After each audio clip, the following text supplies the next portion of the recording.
All right, are you ready? Oh my gosh, we're filming a collab. We're filming a video together. I have to try and not imitate you throughout this whole video because I'm going to be like, oh my god. But can you do my accent, like, my accent specifically? That was awful. That was like a little valley girl. I'm more like, oh, well. Soccer mom. Yeah, I go to church and I watch the Vikes games and I bake casserole. The Vikes? Yeah, the Vikings. You never heard of the Vikings? Oh, we wear our fanny packs to the game. Oh my god, on your fanny? Yeah, on our fanny. That's what we do. To make it equal. Would you like to hear my horrible Irish accent? Please. I either sound like a leprechaun or a pirate or both. Okay, right.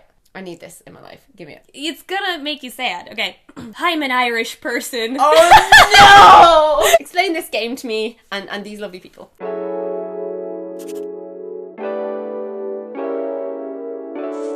Hi everybody! So I have a wonderful special guest today, Melanie Murphy. I'm not wonderful or special, she's lying. My name is Melanie Murphy. I am an Irish YouTuber. I do cover quite a lot of sexuality stuff on my channel, but I'm very, very broad. She's a bi. I am a bi. A lot of stuff to do with confidence and eating disorder recovery and stuff. My channel's a mixed bag. But today we're gonna do something really light and fun because you do a lot of heavy topics once in a while. And I've been doing so many, and I just kind of needed like a breather. We both need a giggle. Today we're going to retell the story of our first queer, gay, or like same-gender kiss. Yes. I can't wait, and you've made it into a game, which I think is more fun. So I gave it a twist, so there's gonna be blanks in the stories where the other person has to kind of guess or fill in what they think happened. Sort of like Mad Libs. I'm calling it Mad Lips because this has to do with kissing, and puns are fun. She was explaining this to me, and I was like, in Ireland we don't have Mad Libs. And I was like, it's hilarious! It's a funny joke. I'm actually very proud of how clever the title is for this bit. Mad Lips is perfect. Alright, so my first proper romantic queer kiss was with A, my college roommate Emily, B, Grace, or C, Elena Fender. Oh, I really would love if it was Elena. That's just getting me way too excited. I'm sorry, she's just so beautiful. Okay, I'm gonna go with your college roommate. Okay, that's a good guess. We'll see. Me and my college roommate went to Paint Pub. Do you have Paint Pub here? No. Okay, it's really cool. It's really fun, a fun place to go on dates. So basically, you go there and it's a class and they teach you how to paint a painting, obviously. Okay. And you drink wine and you get drunk. That's it. So oh, this sounds like my dream. Okay. And it was our third date, and there was kind of like a lot of pressure and sexual tension between us. Okay. Because A, I denied kissing Emily when they made the first move before. B, we did kiss, but it was awkward and kind of bad, so we wanted a do-over. Or C, she was drunk, and when I tried kissing her, she threw up on my shoes. Oh, I've had like drunken kisses before where there's been vomit involved. I'm gonna go with B. We did kiss, but it was awkward, and we wanted a do-over. Okay, yes, so there was a lot of sexual tension between us, because, you know, we were waiting for like our moment. So halfway through painting our picture, we did finally end up successfully locking lips, because we were laughing so hard that we doubled over, so our heads bumped, which led to our noses bumping, which led to our lips bumping. It was very cute. We kissed in the middle of a laugh. Oh, I know. That's really.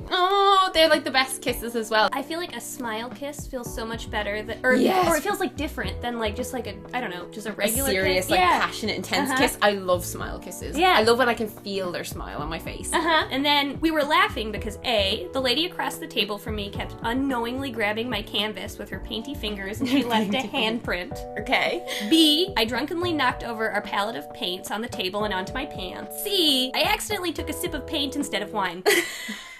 I'm gonna go again with B. So my pants are covered in paint. So the class was over, it got out. We decided just to walk around the parking lot because we were too tipsy to drive home, which was a total lie. We were absolutely sober. We just didn't want to go back to her place because there was someone there and we wanted to make out more, basically. Yes. Like the first kiss had been like unlocked and unleashed. Yeah. So basically we walked around the parking lot making out for like an hour and a half. Amazing. Like I went for it after that. Yeah. It wasn't like a first peck story. This is like a I was going for it, and at one point we ended up, this is so like not cute, but it's what happened. So we ended up just like on the ground in the parking lot in rubble because we were so like into making out. The two of you rolling around in rubble in a parking lot. This is amazing. like continue. Like now I'm really wishing I had Elena in this image. Oh my god. Until A, somebody pulled up, rolled down their windows and yelled, "Ow, ow, get it!"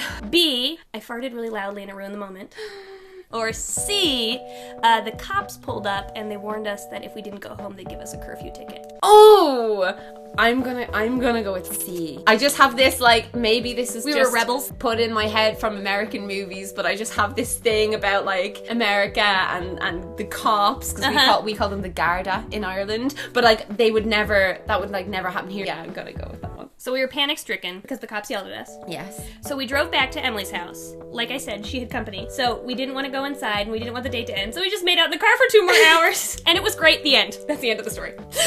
Oh my god. It was not just the first kiss story. This was like a full night of proper hardcore making out. I love it. Mine is pretty along those lines as well. It just must be the whole waiting and waiting and waiting. The anticipation. Yeah. Yes. And then when it happens, it's like, yes, this is so different.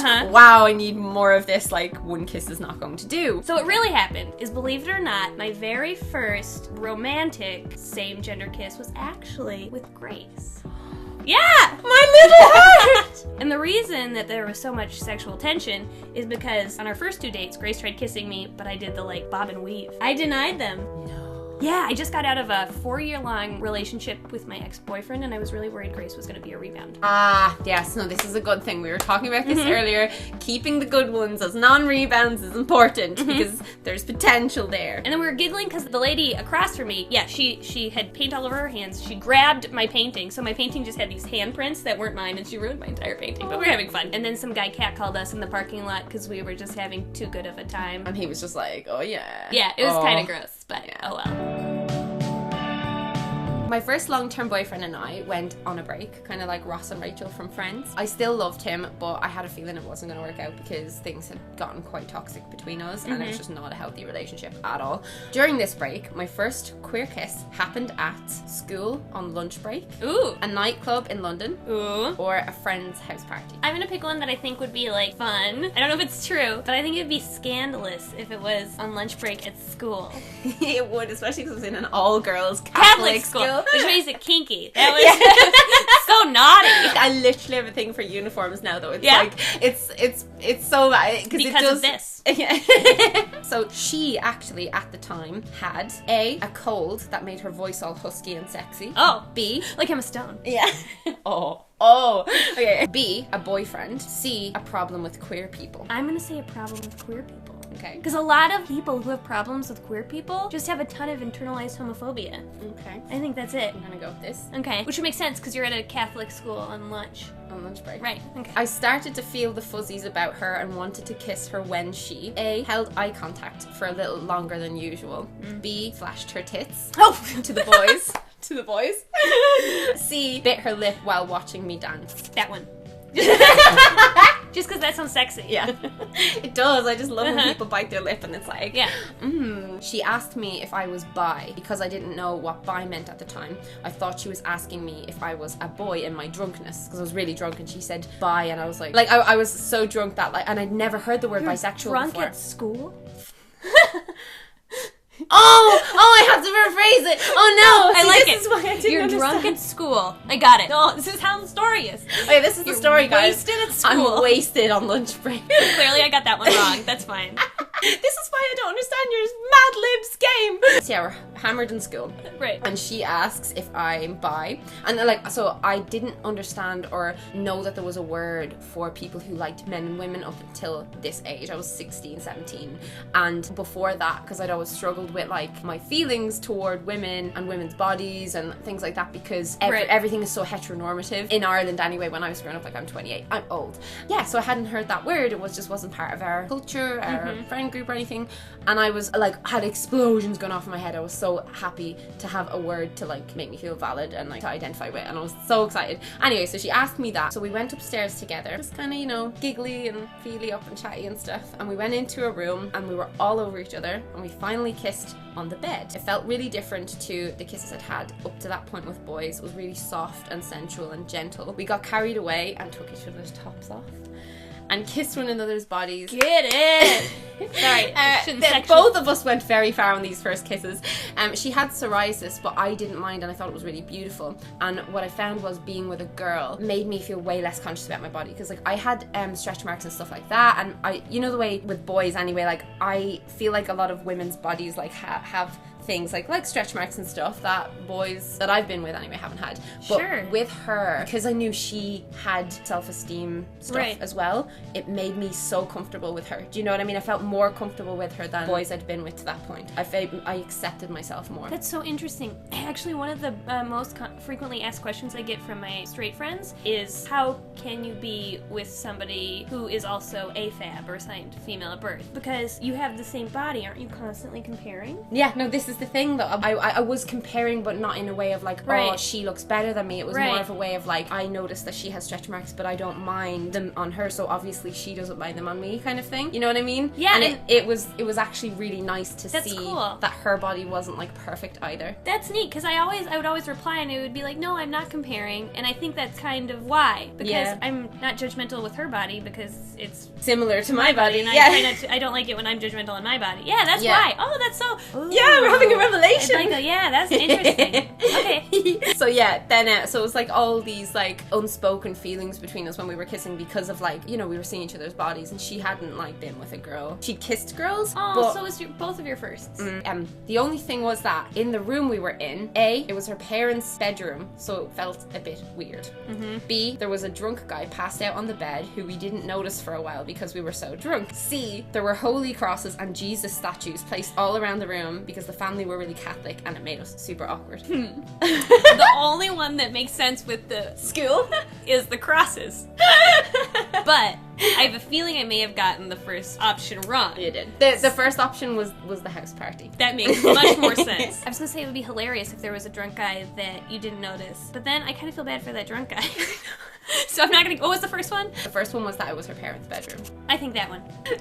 So it was a house party, and she did have a boyfriend. The house party was the boyfriend's house party. Ooh. Yeah, it was really bad. But Melanie Murphy exposed. The weird thing was, right? Did you know? Yeah, and she was kind of saying to me like, oh, he doesn't mind if I kiss girls. One of those things where because he was a guy, he was like, oh well, girls kissing girls doesn't count, and it's hot, so I'm gonna let my girlfriend do that. They were not like a polyamorous couple. He was just creepy, you know. So yeah, so that was allowed anyway. But I at the time felt really bad, even though me and my boyfriend were on a break. I still loved him, so I felt really guilty about it. The reason I wanted to kiss her was because we held eye contact for, you know, when you do that, when you like are flirting but you're not flirting, you're like unspeakingly, that's not a word, I'm an author, oh my god, I just delete. I think anybody who's held that eye contact though knows what you're talking about. It's very like, you can almost actually feel it. It's almost like you can totally feel it like inside. It's like magic. Every time that happens, you're like, we're connecting. The room one was the drunk guy in the bed. Oh no! But he didn't wake up, he was really drunk. Thank you, Melanie, for being on this channel. Well, we're gonna go film a video on her channel. You should definitely check it out. It's about a cool thing. What's it about? It's about me being really sucky at gender inclusive language, and Ash is going to kind of help me navigate that. And it was Melanie's idea, which is super cool. So like she took it upon herself to want to make this really neat inclusive change, which was very dope. I'm embracing the change, even though I'm scared of changes. Okay, bye. Perfect. Okay, cool. Hey there, ho there, before you go there, don't forget to click that link. The YouTube algorithm works in very strange ways. A click's the best way to give Ash Hardell your praise. So hey, ho, before you go, don't forget to click that link.